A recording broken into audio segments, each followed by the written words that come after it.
निवडणूक हारली की तुम्हाला ईव्हीएममध्ये छेडछाड दिसते. सुप्रीम कोर्टाने सुनावलं याचिका फेटाळली.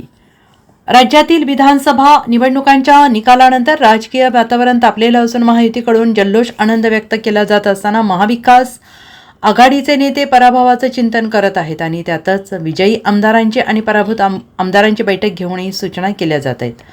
पराभूत उमेदवारांकडून ईव्हीएमच्या घोळावर संशय व्यक्त होत असून आता शरद पवारांनी ईव्हीएम संदर्भातील घोळावर कायदेशीर लढाई लढण्यासाठी समिती गठीत केली आहे आणि यानुसार यंदाच्या निवडणूक निकालानंतर संशयास्पद वाटणारे सर्व ते पुरावे गोळा करण्याचे आवाहन उमेदवारांना केलं आहे.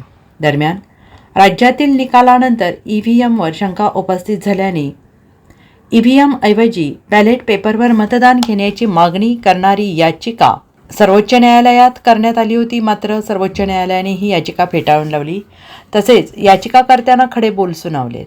विधानसभा निवडणुकांनंतर दाखल करण्यात आलेल्या याचिकेवर सुनावणी करताना पुन्हा मतपत्रिकेद्वारे निवडणुका घेण्यास सुप्रीम कोर्टाने स्पष्ट शब्दात नकार दिला आहे. ईव्हीएमला विरोध करणारी याचिका सुप्रीम कोर्टाने फेटाळली आहे. तसेच जिंकलं की तुम्हाला ईव्हीएम चांगले वाटतात आणि निवडणूक हरली की तुम्हाला ईव्हीएममध्ये छेडछाड दिसते, अशा शब्दात सुप्रीम कोर्टाने याचिकाकर्त्यांना झापलेलं आहे. Doctor K.A.. पॉल यांनी ही याचिका केली होती. मात्र न्यायमूर्ती विक्रमनाथ आणि न्यायमूर्ती पी.बी. वराळे यांच्या खंडपीठाने ही याचिका फेटाळली आहे. त्यामुळे ईव्हीएमच्या घोळावरून संशय व्यक्त केला जात असल्याच्या आरोपांना आता काही अर्थ उरलेला नाही आहे. ब्युरो रिपोर्ट, SBN मराठी, नवी दिल्ली.